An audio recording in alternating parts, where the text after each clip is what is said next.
प्यारे साथियों, तो अगर आपने भी अग्निवीर इनटेक 2 का 2026 का फॉर्म भरना चाहते हैं तो आप ये गलती ना करें। जैसे कि पहला, आप अगर डॉक्यूमेंट में कुछ भी गलती आपको वो चाहिए फेज 2 में और आपने वो नहीं दिया तो आपको वो रिजेक्ट कर देंगे, आपको बाहर निकाल देंगे। तो आपको ये सब देखकर ध्यान रखना है और आपको क्या क्या डॉक्यूमेंट में लगेगा हम सारा इस वीडियो के माध्यम से बताने वाले हैं। तो नंबर 1 दोस्तों, आपको 10th का मार्कशीट एंड सर्टिफिकेट चाहिए। उसके बाद दोस्तों आपका 12th का मार्कशीट एंड सर्टिफिकेट चाहिए और आपको पासपोर्ट साइज फ़ोटो जो कि स्लेट वाला चाहिए, डेट अमन मैं जैसे कि आपका नाम, उसके बाद आपका डेट ऑफ फोटो जो कि आपका रिसेंट का चाहिए। जैसे कि आपने जून महीना से, जो कि जुलाई में फॉर्म 11 जुलाई से स्टार्ट हुआ है, तो आपको जून के बाद का ही चाहिए और आपको रिसेंट चाहिए। क्योंकि फोटो में ये होता है ना दोस्तों कि आपने पुराना फोटो डाल दिया, आपको थोड़ा पहचानने में गलत हो गया, आपने मान लीजिए वहाँ पे ज़्यादा बड़े बड़े बड़े बाल बढ़ा के रखे हैं, उसके बाद आपका फेज 2 में अपने शेविंग करके चले गए तो आपको थोड़ा दिक्कत होगा, परेशानी होगा, इसीलिए वो आपको रिसेंट का फ़ोटो मांगते हैं। तो आपको ये ध्यान रखना है। और पासपोर्ट साइज फ़ोटो चाहिए, आपको कम से कम 25-20 निकलवा लेना है और स्टूडियो से, और उसमें आपका नाम और डेटा फ़ोटो डाल देना है।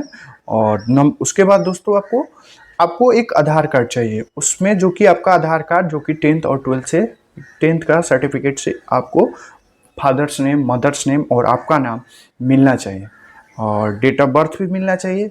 उसके बाद दोस्तों आपको लेफ्ट हैंड का थंब इम्प्रेशन लगेगा। उसके बाद दोस्तों आपका एक सिग्नेचर लगेगा। उसके बाद दोस्तों आपको एक पेरेंट का सिग्नेचर लगेगा, क्योंकि गार्जियन सिग्नेचर, इसलिए क्योंकि आपको मतलब कि वो सहमति देते हैं।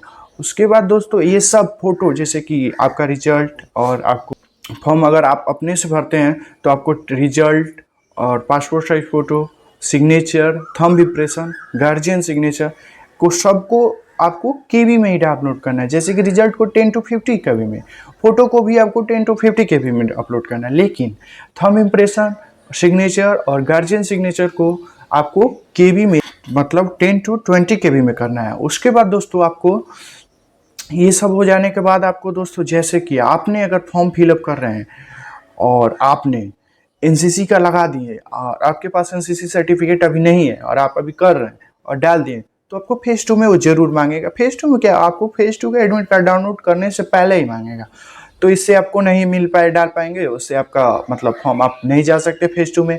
और ऐसे भी एक कंप्यूटर वाला होता है, कंप्यूटर कोर्स का भी आप डाल दिए और आपके पास सर्टिफिकेट नहीं है तो वो भी आपसे मांगेगा और आपको ये फिर मतलब आपको फेज 2 से रिजेक्ट कर देंगे। उसके बाद दोस्तों आपको ड्राइविंग लाइसेंस भी अगर है तो आप डालिए, नहीं तो मत डालिए।